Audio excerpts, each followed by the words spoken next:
Hello. Alright. Start.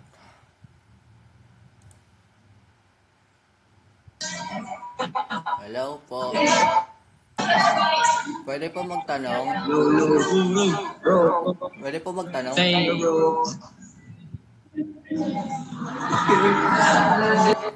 Oh. Hello po. Pwede po magtanong? Hello. Oh. Hello po. Pwede po magtanong? Sige po. Naniniwala po ba kayo na may langit after we die? Ano po? Naniniwala po ba kayo na may langit after we die? May lalat. After we die po. Pag namatay na po tayo. After, Opo.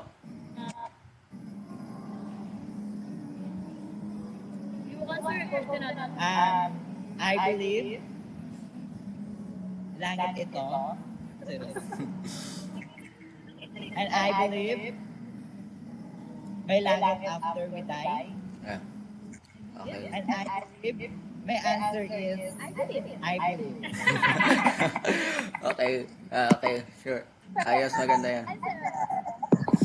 So, I believe, So, yes. hello. Can I ask you a question? What's up? What's up? Can I ask you a question? What? Can I ask you a question? Question? Yeah. You? Do you believe there is a heaven after we die?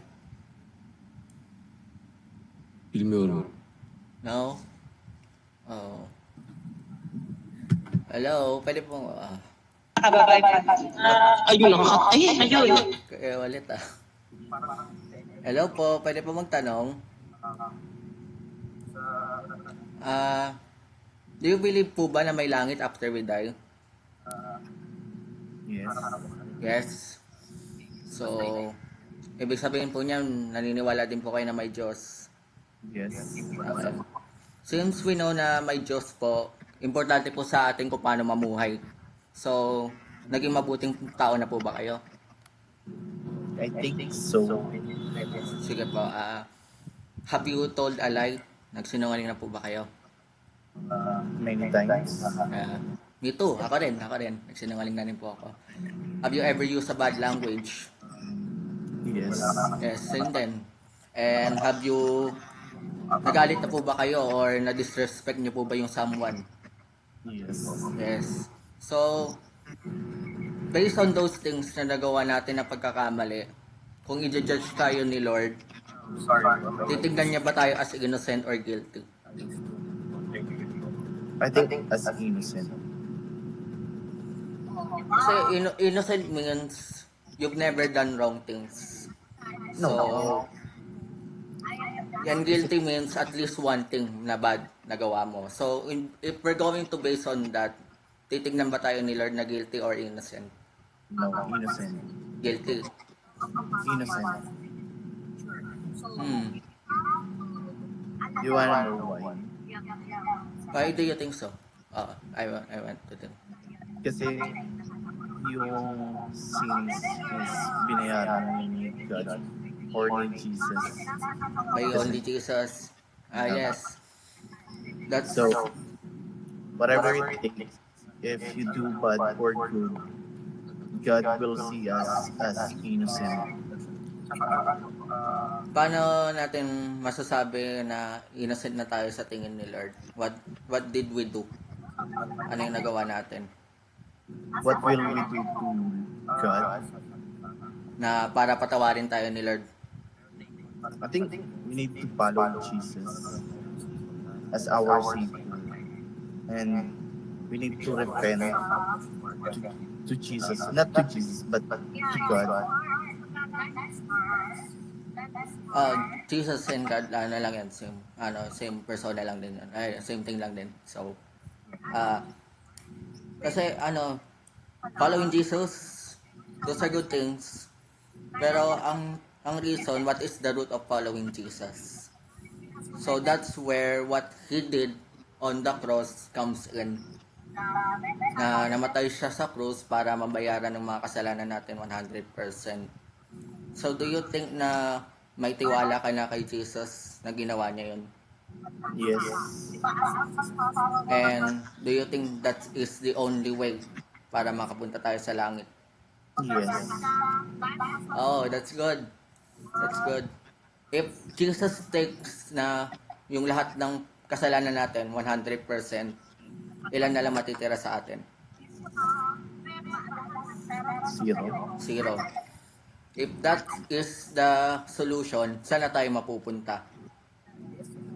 I think if you follow Jesus naman, I 100% believe na sa langit tayo mapupunta. Yeah. Sa langit na tayo mapupunta if Jesus took all the punishment. Wala tayong part doon sa contribution ng pag hindi natin in earning a way to heaven, wala tayong contribution doon. It's only by Jesus alone. So let's say if you trust in Jesus, nagtitiwala ka na kay Jesus, then you sin tomorrow and then you die, where will you go? For me, heaven. Yeah. Why? Because I already followed Jesus and I accept Him as our Lord and Savior. That's a good answer. It lang, we can replace that kasi if we say to ourselves na it's on our own thing, parang inisip natin may part tayo, even though wala naman talaga.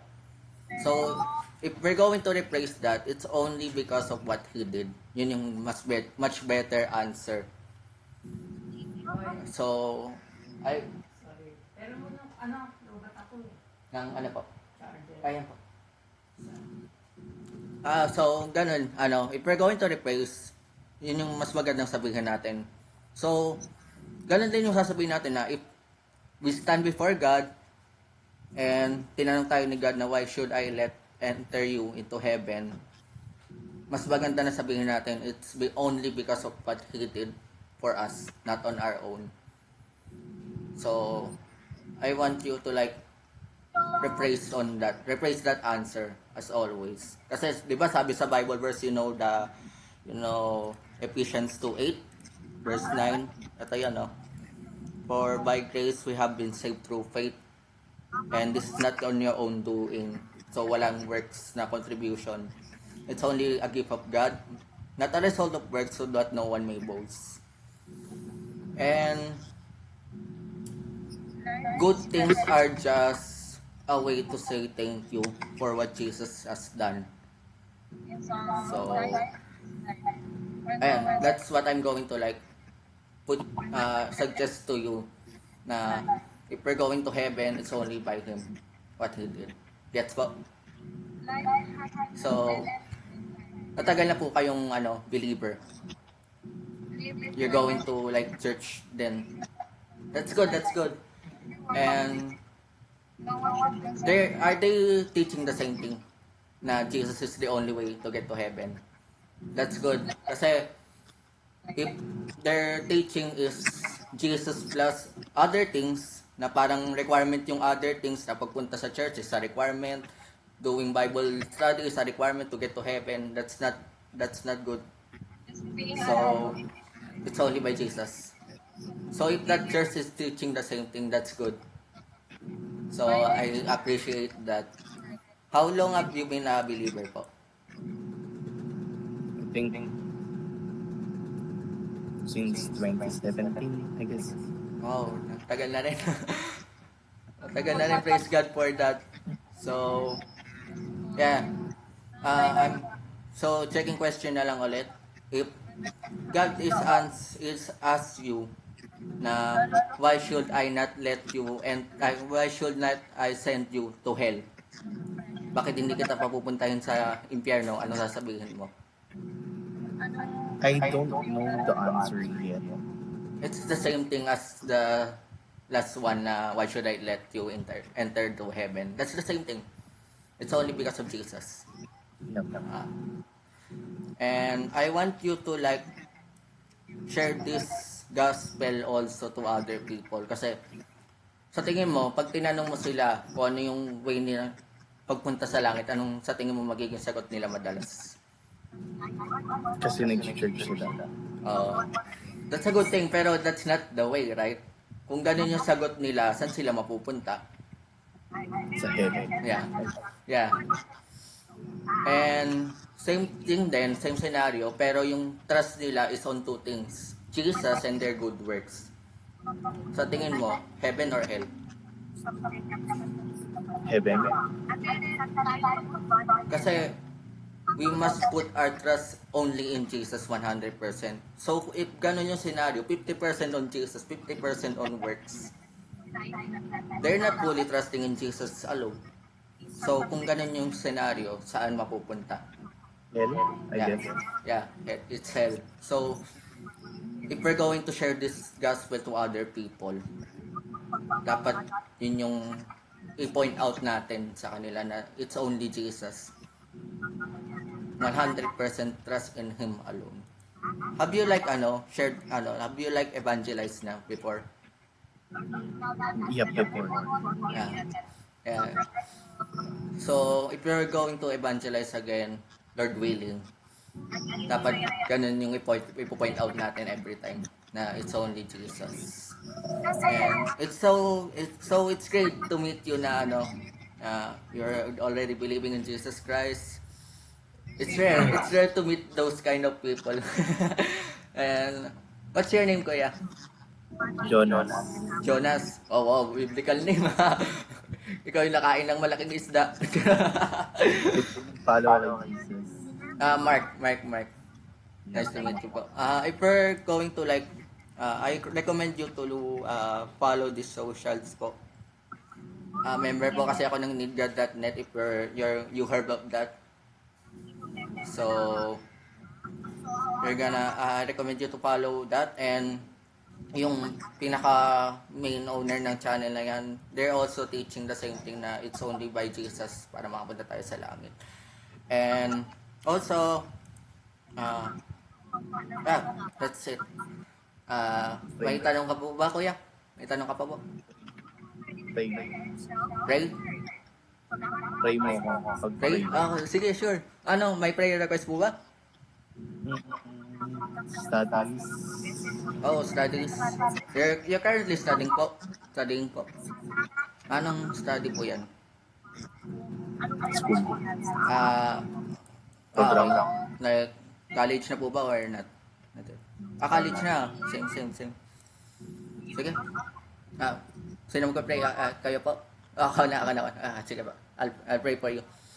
Lord, thank you po sa time na binigyan niyo po sa amin with Jonas. And it's really good na you gave us opportunity to meet each other that even though sa mingle lang po ito. And we thank you na na-meet po namin itong taong ito. And we pray for na mas lumago pa yung relationship po niya sa inyo. And isikan mo po niya everyday first. And all these things will be added to you. And sa buhay po ni Jonas, ganyan po siya sa kung naman po yung pinagdadaanan niya currently, especially sa studies. Give him the wisdom na you need for him para po magampanan niya yung mga tungkulin niya bilang isang estudyante. And makakapagtapos po siya ng pag-aaral in Jesus' name. We declare it right now. Thank you sa buhay niya. We thank you na niligtas mo po siya because of what you did alone. In Jesus' name, Amen. Thank you, Kuya. Nice to meet you po ulit. God bless. Woo! Oh my goodness. Praise God. Yan ang importante. Like, it's even though you're already a believer, there is still going to be misconception about the true gospel. And may times na kung sasagutin nila ang tanong na why should I let you enter to heaven, sasagutin nila because I believe that Jesus died for my sins. I believe Even though it is a right answer, we need to paraphrase it kasi if sinabi natin in a first person na I, it thinks na may contribution ka. Pero it's not on you. It's only because of what Jesus did on the cross. And yeah, imbes na ayong sagutin mo, I believe I accepted, palitan mo ng it's only because of what He did on the cross. It's only because of Jesus. So, if you're going to share the gospel to any type of people, ganun dapat na sasabihin natin. It's only on Jesus, not us. So, pray for that guy again. Lord, we thank you for that opportunity again to talk with Jonas. And what a relief to meet a believer already. And thank you for that. I pray na maging malinaw palalo sa kanya kung ano yung true gospel, na it's only because of you, of what you've done on the cross, not on us. Thank you for that. In Jesus' name, amen. Wow. Already a believer. Jonas or Jonas.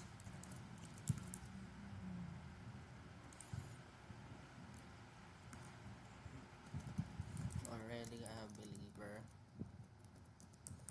for 7 years.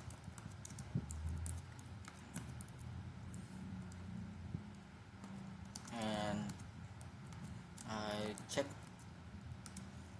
him with questioning. I check him with checking questions. Checking questions whether it's only by what Jesus did alone, or we have contributions on it.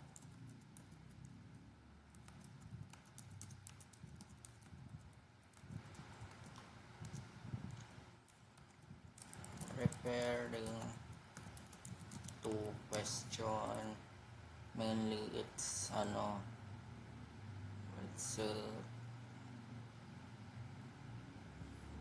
it's question 21.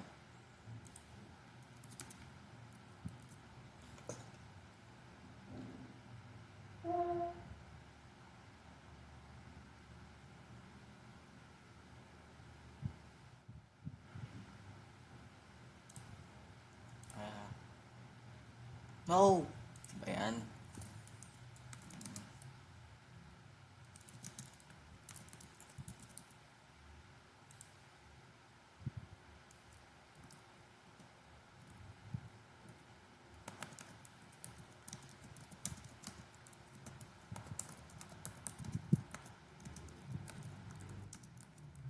Ang wallet pala yun. Hindi ko lang alam ha. And I ask with checking questions. Mainly Q21 for correction on my should enter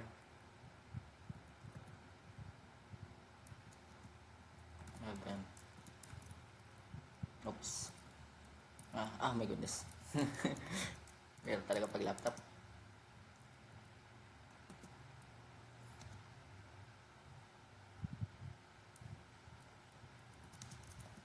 That instead of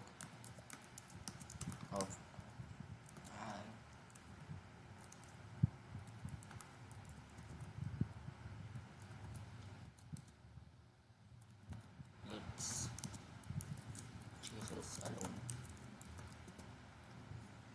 That's it. Praise God.